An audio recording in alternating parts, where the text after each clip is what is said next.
Bonjour et bienvenue dans EcoCheck, le podcast d'ING qui décrypte l'économie de manière accessible et concise.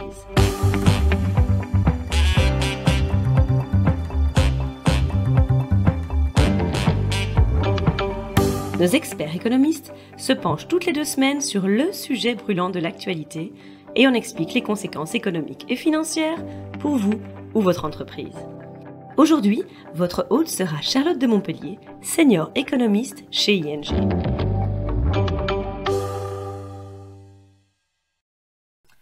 Bonjour. Depuis le début de l'été, les prix du pétrole ont nettement augmenté. Alors qu'un baril valait encore 72 $ à la fin du mois de juin, son prix a atteint 86 $ au début du mois d'août.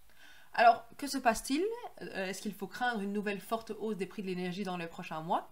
Essayons d'y voir un peu plus clair.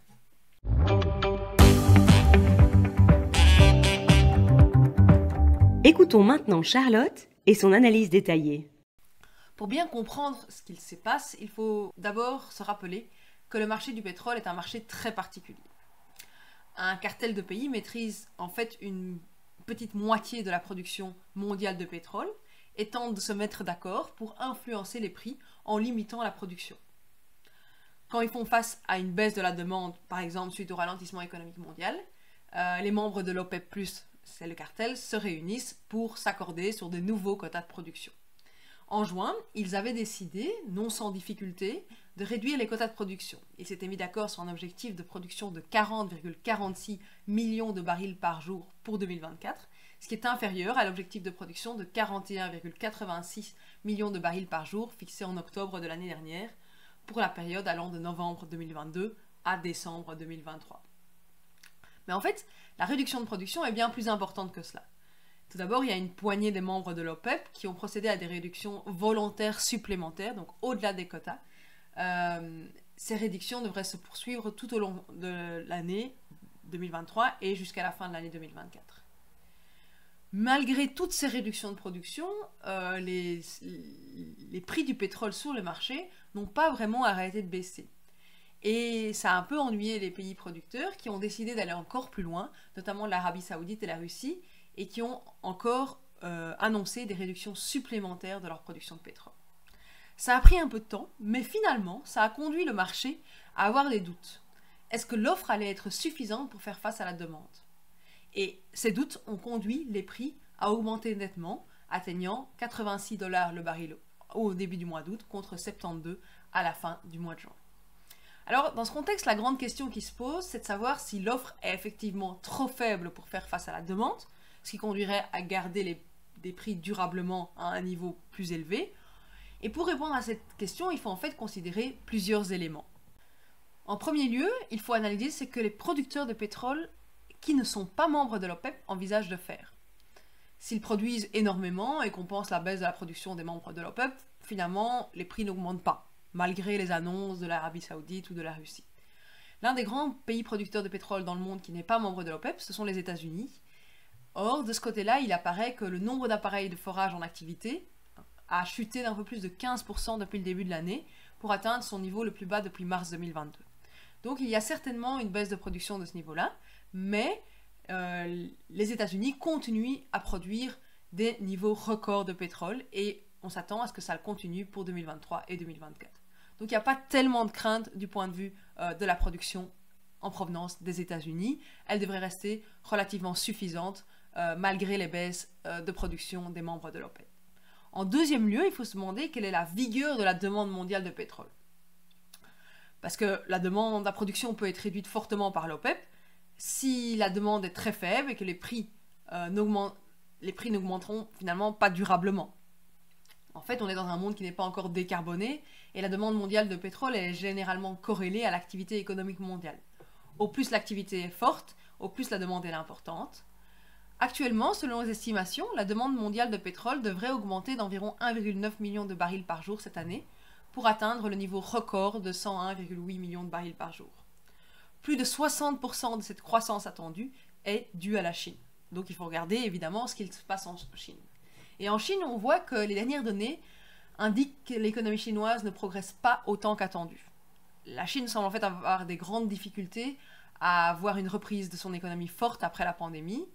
et les perspectives de croissance sont en train d'être revues à la baisse par tout le monde.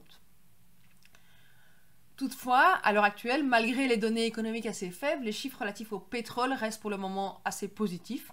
Mais il faudra voir si ces chiffres de demande de pétrole en provenance de la Chine resteront positifs ou seront revus à la baisse. Ça dépendra notamment de la façon dont le gouvernement chinois va réagir à la croissance faible, par exemple via des mesures de soutien pour l'économie, de la relance, par exemple. À côté de ça, pendant une grande partie de l'année, les perspectives économiques aux États-Unis ont également été une source d'inquiétude pour les marchés. Compte tenu du rythme des hausses de taux par la Banque centrale, la plupart des observateurs s'attendaient à un ralentissement économique assez marqué à la fin de l'année 2023, qui aurait in fine fait plomber la demande de pétrole. Mais, en fait, les données indiquent que l'économie américaine offre plus de résistance que prévu, se porte en fait mieux que prévu. C'est vrai qu'on commence à voir quelques signes d'une économie un peu plus faible, notamment sur le marché du travail, mais on est clairement encore loin de la récession annoncée au début de l'année.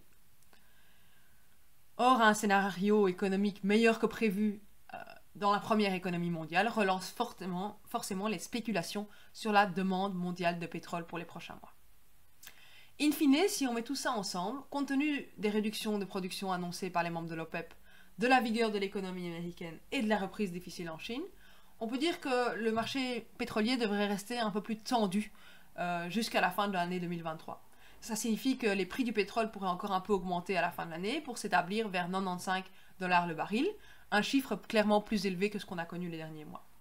Mais ça reste clairement inférieur au niveau de 110 $ le baril qu'on a connu l'été dernier au cœur de la crise énergétique.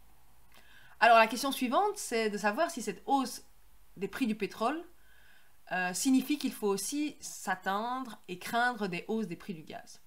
En fait, pas vraiment. Il n'y a pas vraiment de lien entre les deux, compte tenu du fait que les prix du gaz se forment dans un marché un peu plus classique, qui n'est en tout cas pas dominé par un cartel.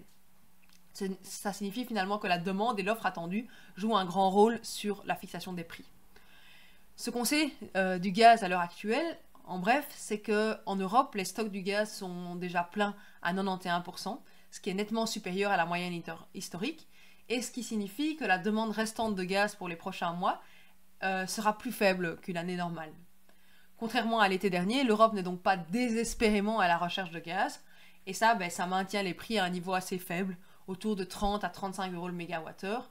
Rappelons que l'été dernier, on est quand même monté à un prix du gaz qui avait atteint les 300 € du mégawattheure. À côté de ça, on voit que la Chine n'importe pas tellement de gaz naturel liquéfié, le LNG, à l'heure actuelle. Les importations cumulées sont toujours beaucoup plus faibles cette année-ci qu'en 2021, par exemple. Bien entendu, le fait que l'Europe ne puisse plus compter sur le gaz russe qui arrive via les pipelines nécessite encore que la demande de gaz en Europe soit plus faible que son niveau historique. Une destruction de la demande de l'ordre de 10% est nécessaire, mais ça semble réalisable compte tenu du fait que l'année passée, la destruction de la demande de gaz, donc la diminution de la demande de gaz, a été beaucoup plus importante que 10%, entre 15 et 18%. En bref, on ne peut pas exclure qu'il y ait des nouvelles petites tensions sur les prix du gaz qui apparaissent au cours de l'hiver. Ça pourrait conduire le prix du gaz à monter, par exemple, vers les 60 € du mégawattheure à ce moment-là. Mais il est clairement très peu probable qu'on revienne à un prix aussi élevé que l'année passée, ce qui est avant tout une bonne nouvelle pour l'économie européenne et pour l'inflation. Je vous remercie pour votre écoute et je vous dis à bientôt pour un nouveau podcast. C'est tout pour aujourd'hui. Merci pour votre écoute. N'hésitez pas à suivre notre podcast EcoCheck pour ne manquer aucun épisode. Vous souhaitez en savoir plus sur l'actualité économique et financière ? Alors rendez-vous sur ing.be/mai-news et retrouvez toutes les analyses de nos experts.